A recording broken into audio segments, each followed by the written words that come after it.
So a lot of people in the wake of October 7th have proposed that if we just give the Palestinians their own state, then there'll be peace. There'll no longer be a resistance.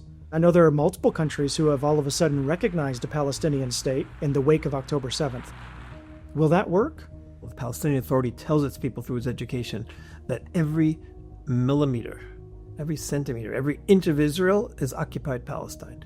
Tel Aviv, Haifa, Jaffa, everything is said to be occupied Palestine that will eventually be liberated. We did a report on a Palestinian, on the Fatah educational magazine for children. We went through 8 years of this magazine to see if there's anything possibly dealing with peaceful existence with Israel. Zero, absolute zero. These kids are brought up with a message: Israel eventually will disappear. It's predestined. It's definitely going to happen. You just have to keep fighting. You kids are part of the battle. And, of course, they talk about the stages plan. I'll give you an incredible line said by a man named Abbas. He's a person who's close to Mahmoud Abbas, the head of the Palestinian Authority. He's a member of the Fatah Central Committee. Abbas was interviewed on television, and he was asked, what do we want? Do we want, all of Palestine, meaning all of Israel, or are we willing to? He says, well, no, of course, we, and he said the president also, meaning Abbas, we all want the greater Palestine. He said, but we can't get it all in one spot. And then he said the following: we ask for the 1967 boundaries because everyone knows Israel can't survive those boundaries. That's their goal, the goal of getting Israel down to indefensible boundaries. If the PA would have accepted a treaty with us and we would have the Palestinian Authority around all of Judea and Samaria, we would have had October 7th, not just in Gaza, we would have had it into all of Israel's cities. We would have had it into Jerusalem. We would have had it into Petah Tikva and maybe even reaching Tel Aviv, because all they would have done is built up the West Bank, Judea, Samaria, the same way they did with Gaza. Anyone who believes that this population, 98% of which, celebrate October 7th, is not going to do an October 7th when they have another opportunity is just living in fantasy world. And that ideology has to be erased. It's not a possibility for this population. I want to give you a fundamental message of Palestinian ideology. They teach their people, they have to explain to them why Israel exists. The fundamental message is there was no Jewish history in the land of Israel. There never was a Jewish presence here. All the stories of the Bible are distorted and falsified, so Israel has no presence. And they have to explain to their people, well, if there's no presence of the Jews, why did the Jews come here and create a state? And here's their incredible explanation. Jews lived all throughout the world. The Jews are so evil that everybody was killing them. Everybody was trying to get rid of them. Everybody was expelling them as an act of self-defense. In other words, all of the suffering and anti-Semitism and hatred over the years is presented as self-defense against the Jews. Like they're a cancer, exactly. And the countries that they were in had to get rid of the cancer, and so they expelled their Jewish population. Exactly. This is exactly the message, and one of the people who said this a number of times is Mahmoud Abbas himself.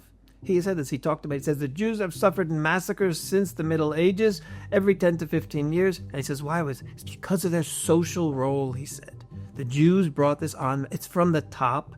Now, what happens? At a certain point, the Europeans decided, we can't keep expelling them. Let's find a place to send them. So the Europeans came and stole Palestine from the supposed Palestinians, who didn't exist really as a people. They stole Palestine as a place to get rid of the Jews. There was an incredible interview on Palestinian television a few weeks after October 7th, where one of the person was explaining why there's so much support for Israel after October 7th. And you won't believe what he said. He said, the Europeans and the Americans succeeded in getting rid of their human waste, the Jews. They're afraid that if Israel's weak today, there's going to be a reverse migration and the human waste is going to come back. That's why Israel had support after October 7th. So it's a fundamental part of their... We have no history, we have no right to be here, and that's why the Palestinians call Israel a colonial implant, because they say we're not indigenous to this place. We were just dumped here by the colonialists to get rid of us. And then this message is now reverberating all across the United States, all the campuses, the colonialist Israel. The source of anti-Semitism around the world is Palestinian Authority anti-Semitism. We had the opportunity and the privilege of standing with the Jewish community at Columbia University, at NYU, at the Fashion Institute of Technology, at DePaul University. And we saw the faces of the students who were chanting things that it was obvious they had no idea what they were really saying. When asked questions about basic Israeli history, they refused to answer them or didn't know the answers. You're from New York? Originally, yeah. Yeah. What would you say to some of these students on college campuses that have been pulled into what they think is a social justice issue?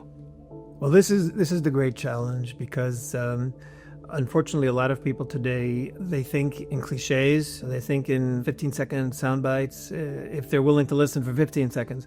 And to sit them down and you have to tell them, listen, there is a Jewish history here, even if they don't want to accept the Bible.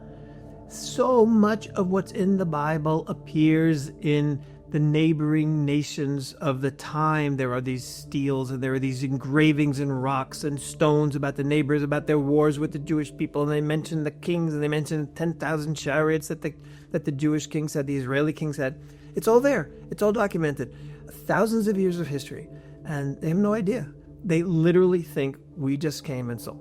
And Palestinian people, there was no Palestinian people. Do you know who were Palestinians for 2,000 years? Jewish people. Because when the Romans renamed Judea Palestine, it was the Jews who were known as Palestinians. If, for example, there's a book that's in English known as the Palestinian Talmud. Well, who wrote that?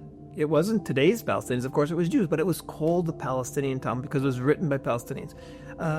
There was, last century, there was the Palestinian Patash organization. There was the Palestine Post. There was the Palestine World's Fair. These were all Jewish and Zionist events that happened before the State of Israel. Israel and the ones who identified as Palestinians were the Jews who lived in British-controlled Palestine. When the State of Israel was created, the Israeli leaders decided to go back to our original name of Israel, so they dropped the name Palestinians and dropped the name Palestine. So imagine you lost your driver's license. Somebody finds it and says, oh, Palestine, that's a nice name. I'm going to take it. I'm going to say this is my identity. That's what Yasser Arafat and the Palestinians did. They took our name, Palestinians. They took our driver's license. They said, well, if we become the real Palestinians, then we have the whole history of Palestine. We can go back and say it's our history. We can say Jesus was a Palestinian.